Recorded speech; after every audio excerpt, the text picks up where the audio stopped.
अस्सलाम वालेकुम दोस्तों, अपनी नेक्स्ट वीडियो के साथ आपको वेलकम करता हूं। मैंने सोचा आज आप लोगों के लिए आउटडोर वीडियो बनाता हूं और आपके कुछ क्वेश्चन है उसका जवाब देता हूं। काफ़ी दोस्तों की तरफ से ये पूछा गया कि बच्चों की एजुकेशन के लिए कैसा मुल्क है और फ्री एजुकेशन है या पे करना पड़ती है स्पेन में बच्चों की एजुकेशन। तो आज मैं आपको बताऊंगा कि कहाँ तक फ्री है और कितनी पे करना पड़ती है। तो वैसे दोस्तों ये सोशलिस्ट कंट्री है स्पेन, यहाँ पे मेडिकल भी जो है वो फ्री है और एजुकेशन का जो सिस्टम है वो भी काफ़ी हद तक पब्लिक जो यूनिवर्सिटीज़ और कॉलेज हैं उसमें हुकूमत बहुत बड़ा पोर्शन पे करती है। कितना पे करती है इस पे बात करेंगे। सबसे पहले तो आपको बताता चलूँ कि ईसो जैसे हमारे मुल्क में वहाँ पे मैट्रिक होता है, जहाँ पे ईसो लेवल की एक एजुकेशन है जो कि बनती है एजुकेशन सेकेंडरिया ओब्लिगाटोरिया। ये ईसो जो है ये लाजमी है एजुकेशन यहाँ पे बच्चों को दिलवाना।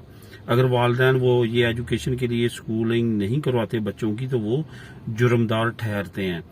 तो उसके लिए लाजमी एजुकेशन है स्पेन में, हर एक शहरी ने वो एजुकेशन लाजमी लेनी है ईसो जो यहाँ पे पैदा हुआ है, और उसके लिए हुकूमत ने बिल्कुल उसको 100% फ्री किया हुआ है। पब्लिक स्कूल्स बिल्कुल फ्री हैं। इवन अगर पेरेंट्स जो हैं वो माली तौर पे अगर स्ट्रांग नहीं हैं तो जो दोपहर का खाना होता है वो भी बच्चों को स्कूल में ही दिया जाता है। तो इस वजह से इस लेवल तक तो एजुकेशन जो है वो 100% बिल्कुल फ्री है। आगे अगर बात करें कॉलेजेस की और यूनिवर्सिटीज की तो उसमें भी 80% तक जो पब्लिक स्कूल हैं कॉलेजेस हैं उनकी एजुकेशन फ्री है। बाकी 20% जो है वो वालदैन को पे करना पड़ता है या स्टूडेंट को पे करना पड़ता है।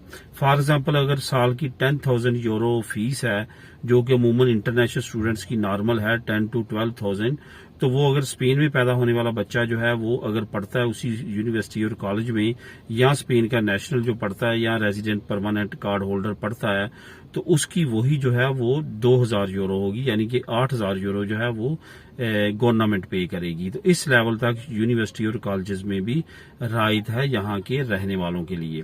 तो ओवरऑल जो है वो एजुकेशन सिस्टम ठीक है। जो पुराने लोग थे उस वक्त यहाँ पे इंग्लिश के कोर्सेज नहीं थे, अब बाकायदा तौर पे सब्जेक्ट है इंग्लिश का, बच्चों को इंग्लिश भी पढ़ाई जाती है। जो नई नस्ल है वो इंग्लिश अब समझ रही है और बोल भी सकती है, लेकिन पुराने जो लोग हैं वो क्योंकि इंग्लिश राइज नहीं थी इस वजह से वो इंग्लिश ना तो अंडरस्टैंड कर सकते हैं ना ही बोल सकते हैं। ओवरऑल एजुकेशन के लिहाज से मीडियम कंट्री मैं कहूँगा यूरोप का, और इंग्लिश कंट्रीज की तरह एजुकेशन नहीं है खासतौर पे हमारी कम्युनिटीज के लिए, लेकिन हमारी कंट्रीज की निस्बत बहुत अच्छा सिस्टम है एजुकेशन का। मिलेंगे नेक्स्ट वीडियो में नई अपडेट के साथ। अल्लाह हाफिज।